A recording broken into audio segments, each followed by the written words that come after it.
데이터버스 앱에서 데이터버스 밖에 있는 실제 SQL 서버 데이터베이스의 데이터를 보여줘야 하는데 수백만 행을 밤새 복사하고 싶지는 않았던 적 있으신가요? 바로 그런 문제를 해결해 주는 게 버추얼 테이블입니다. 이번 영상에서는 C#로 커스텀 데이터버스 버추얼 테이블 프로바이더를 만들어서 모델 드리번 앱이 마치 네이티브 테이블처럼 실시간 SQL 데이터를 조회할 수 있게 해보겠습니다. 데이터버스가 처음이신 분들을 위해 말씀드리면 데이터버스는 다이내믹스 365나 파워앱스 같은 앱들을 지원하는 마이크로소프트의 클라우드 데이터베이스로 스프레드시트와 비슷한 테이블 형태로 정보를 저장합니다. 영상이 끝날 때쯤이면 프로바이더 플러긴, 데이터 소스 등록, 그리고 폼과 뷰가 어떻게 실시간 외부 레코드로 채워지는지 이해하게 되실 겁니다. 시작해 볼까요? 이번 영상의 주인공을 먼저 정의해 볼까요? 바로 버추얼 테이블입니다. 어카운트나 컨텍스 같은 일반 데이터버스 테이블은 데이터버스 자체 데이터베이스 안에 실제 행을 물리적으로 저장합니다. 반면 버추얼 테이블은 폼과 뷰에서는 똑같이 보이고 동작하지만 내부는 텅 비어 있습니다. 대신 누군가 뷰나 레코드를 열 때마다 데이터버스는 데이터 프로바이더 플러긴이라는 작은 프로그램을 호출해서 외부 소스, 여기서는 SQL 서버 데이터베이스에 접근에 해당하는 행들을 가져온 뒤 마치 네이티브 데이터버스 레코드처럼 되돌려줍니다. 호텔 컨시어지 데스크를 떠올려 보세요. 자기 방은 없지만 즉시 다른 곳에 적절한 자원으로 연결해주는 역할이죠. 이게 바로 우리가 코드로 구현할 개념입니다. 전체 흐름을 처음부터 끝까지 살펴보겠습니다. 사용자가 모델 드리번 앱 안에서 뷰를 엽니다. 그 뷰는 메이커 포탈에서 설정한 버추얼 테이블 정의에 연결되어 있습니다. 그 정의 뒤에는 여러분의 데이터 프로바이더 플러긴이 있는데 이 플러긴은 iExternal Service라는 인터페이스를 구현합니다.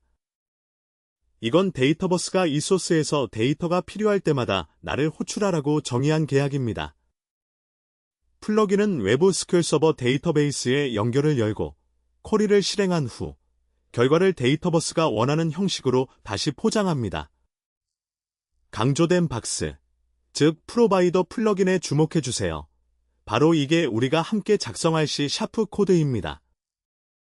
나머지는 이미 존재하고 우리는 그것들을 연결만 하면 됩니다. 코드를 작성하기 전에 외부 SQL 서버가 데이터버스로부터 들어오는 연결을 허용해야 합니다. 왜냐하면 플러긴은 여러분의 네트워크가 아니라 마이크로소프트의 보안 샌드박스 환경 안에서 실행되기 때문이죠. 참고로 엔드포인트란 서비스가 대기하는 네트워크 주소, 즉 매장의 정문 같은 것입니다. 지금 애저 포탈에서 세일즈 캐털로그 DB라는 이름의 애저 SQL 데이터베이스를 보고 있습니다. 왼쪽 메뉴에서 네트워킹 블레이드를 열겠습니다. 여기가 바로 방화벽 규칙이 있는 곳으로 어떤 IP 주소가 그 문을 두드릴 수 있는지 결정하는 문지기 역할을 합니다. 이걸 제대로 열어주지 않으면 플러긴의 연결 시도는 그냥 타임아웃되고 사용자들은 데이터 대신 오류만 보게 됩니다. 이제 방화벽 규칙을 추가해 보겠습니다. 이 스타트 IP 필드가 보이시나요? 제 환경의 리전에서 데이터버스 플러긴들이 사용하는 게시된 아웃바운드 IP 범위 20.36.0.0을 입력하고 있습니다. 마이크로소프트는 리전별로 이런 범위를 문서화해 두었으니 데이터버스 환경이 호스팅된 위치에 맞는 정확한 범위를 복사해서 사용하시면 됩니다. 이렇게 하면 애저 스클렉의 이 범위에서 오는 트래픽은 신뢰할 수 있으니 통과시키라고 알려주는 것입니다.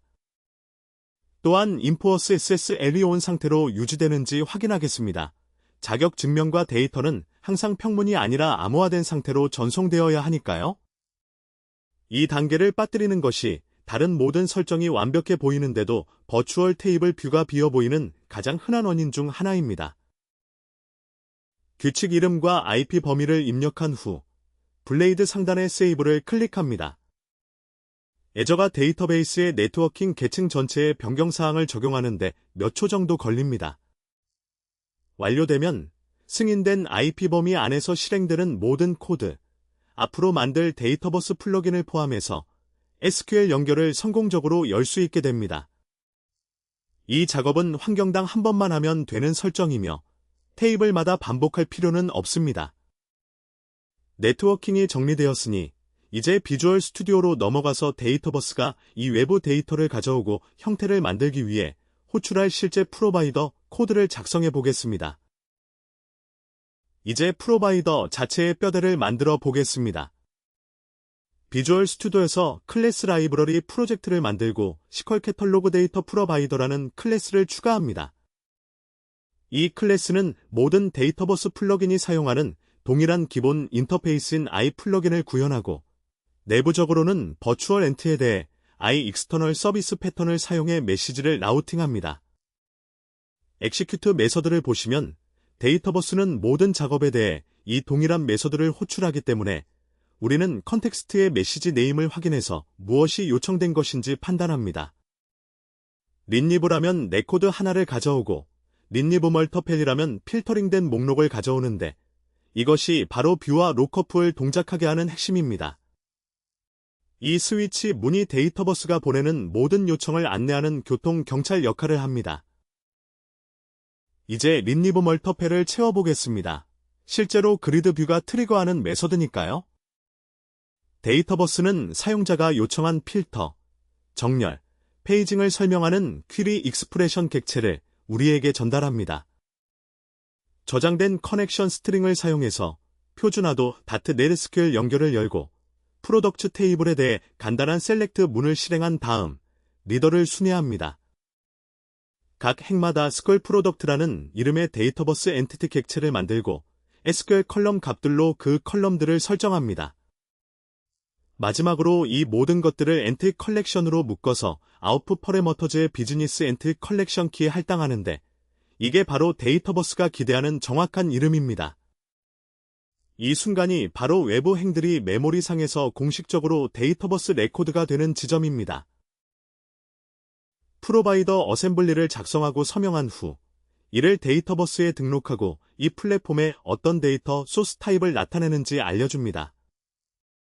지금 파워 앱스 메이커 포탈의 버추얼 엔티티 데이터 소스 테이블에서 살리스 카탈로그 SQL 소스라는 새 레코드를 만들고 있습니다. 이 데이터 소스 타입 필드가 보이시나요? 커스텀 SQL 프로바이더로 설정하고 있는데 이 값은 앞서 플러긴 레지스트레이션 툴을 통해 등록한 클래스와 일치해야 합니다. 이 드롭다운 하나가 여러분이 컴파일한 시 샤프 코드와 나중에 만들 어떤 버추얼 테이블이든 연결해줍니다. 이 값을 잘못 입력하면 데이터버스는 뷰가 열릴 때 어떤 어셈블리를 호출해야 하는지 알 수 없게 됩니다. 다음은 데이터 프로바이더 어셈블리 필드입니다. 플러긴 레지스트레이션 툴에서 등록한 어셈블리 이름과 정확히 일치하는 SQL 캐털로그 데이터 프로바이더 .딜레를 입력합니다. 이걸 편지에 주소를 쓰는 것과 비슷하다고 생각하시면 됩니다. 데이터버스는 실행 시점에 이 필드를 읽고 이 데이터 소스를 가리키는 버추얼 테이블을 누군가 다룰 때마다 이 특정 코드를 찾아가라고 말합니다.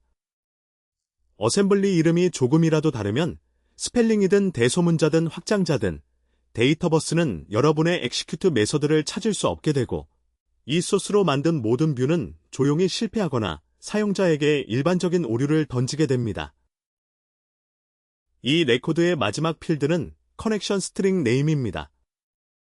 C# 코드 안에 SQL 비밀번호를 하드코딩하는 것은 심각한 보안 위험이므로 대신 데이터버스의 커넥션 레퍼런스 메커니즘을 통해 안전하게 저장된 이름 있는 커넥션 스트링을 참조합니다.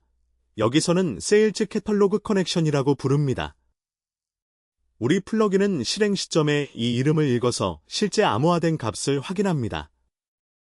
데이터 소스 타입, 프로바이더 어셈블리, 커넥션 스트링 네임 이 세 필드가 모두 설정되면 레코드를 저장합니다.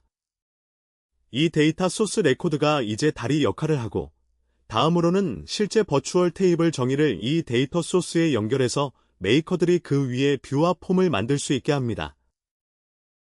이제 실제 모델 드리번 앱에서 결과를 확인해 보겠습니다. 컨토소 살리스 허브에서 우리의 새로운 프로덕트 카탈로그 익스터널 테이블의 레코드 하나 SKU 10493 어거나믹 오피스 체어를 열었습니다. 유닛 프라이스 필드를 보시면 $249입니다. 이 숫자는 데이터버스 안 어디에도 저장되어 있지 않습니다.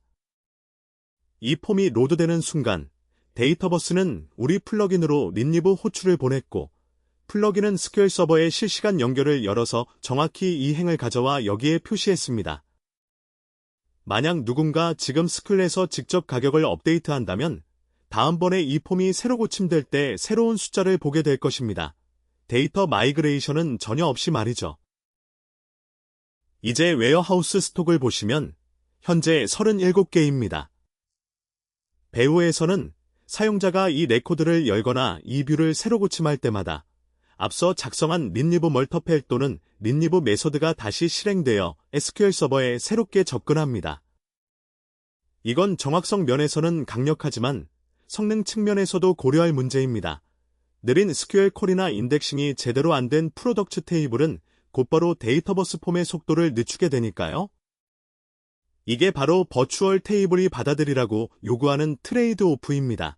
완벽하게 실시간인 데이터를 얻는 대신 여러분의 프로바이더 코드가 외부 데이터베이스와 얼마나 빠르고 효율적으로 대화하는지에 대한 책임을 지는 것이죠. 마무리하기 전에 실전에서 얻은 몇 가지 교훈을 나눠드리겠습니다. 첫째, 모든 뷰와 폼 로드는 실시간 SQL 호출을 트리거할 수 있으므로 적절한 인덱스를 추가하고 항상 페이징을 구현해야 합니다. 그렇지 않으면 큰 테이블은 느리게 느껴질 것입니다. 둘째, 데이터버스는 사용자가 선택한 필터와 정렬을 설명하는 풍부한 퀴리 익스프레션 객체를 보내주는데 이를 실제 SQL로 번역하는 것은 여러분의 책임입니다. 그렇지 않으면 뷰에서의 검색과 정렬이 그냥 동작하지 않습니다. 셋째, 자격 증명을 절대 하드코딩하지 말고 우리가 했던 것처럼 항상 안전한 커넥션 레퍼런스를 통해 해결해야 합니다. 마지막으로 아도.넷 호출은 가볍게 유지하세요. 플러긴은 샌드박스화된 시간 제한이 있는 실행 환경에서 동작하기 때문에 느린 조인은 사용자에게 타임아웃 오류를 발생시킬 수 있습니다. 지금까지 만든 것을 정리해 보겠습니다. 애저 스쿨에서 네트워크 문을 열었고 린리브와 린리브 멀터펠을 처리하기 위해 익스터널 서비스를 구현하는 프로바이더 플러긴을 작성했으며 그 어셈블리를 버추얼 엔티티 데이터 소스 레코드를 통해 등록했고 마지막으로 모델 드리번 앱이 실시간 SQL 행들을 네이티브 데이터버스 필드처럼 렌더링하는 것을 확인했습니다. 복제도 없고 야간 동기화 작업도 없이 말이죠. 이 동일한 패턴은 파워 FX 수식, 파워 BI 보고서, 파워 오토메이트 흐름으로도 확장됩니다. 이들에게는 그냥 또 하나의 데이터버스 테이블일 뿐이니까요. 이 강의가 도움이 되셨다면 더 깊이 있는 실습형 파워 플랫폼과 데이터버스 튜토리얼을 위해 커먼스를 구독해주세요. 다음 영상에서 뵙겠습니다.